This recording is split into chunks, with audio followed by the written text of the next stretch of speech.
ए करेला वाली काएगा काका रखे सो लौकी रखे हाँ, कुंदरू रखे हाँ और करेला घलो रखे होगा। और तो शादी होगी का बोले? और मतलब करेला कितना रुपए किलो है? 20 रुपया किलो है। हाय का चीज है का सामान ठीक है। का बोले रे? मैं बोलता हूँ करेला बहुत बढ़िया है। DJ Kamlesh Markam, DJ Kamlesh Markam, DJ Kamlesh Devi का करेला उधारी में नहीं देगा, नकदी लेवे तो ले ले, नहीं तो मैं हाथ चाट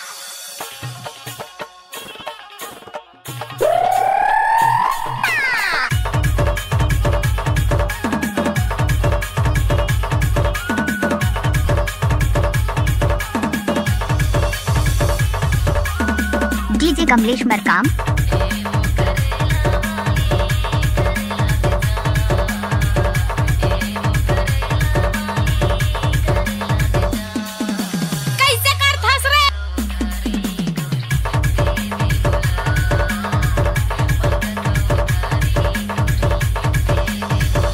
DJ Kamlesh Markam.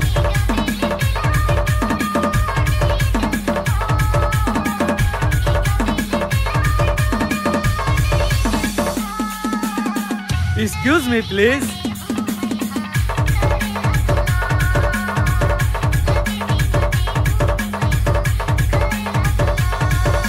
Markam sound मुंगेला।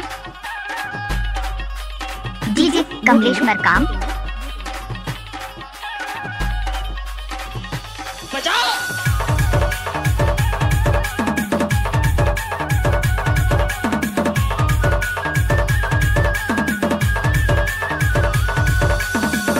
I like it.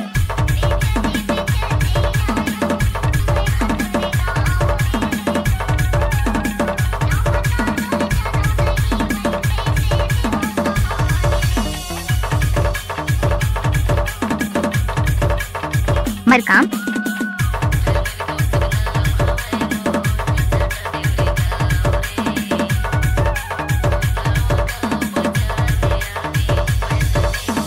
लजाज है न वो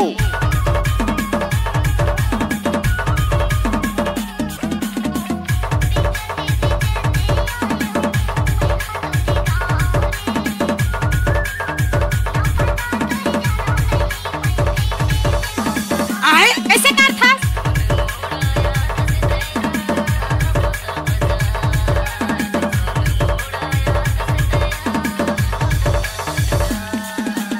डीजे कमलेश मरकाम।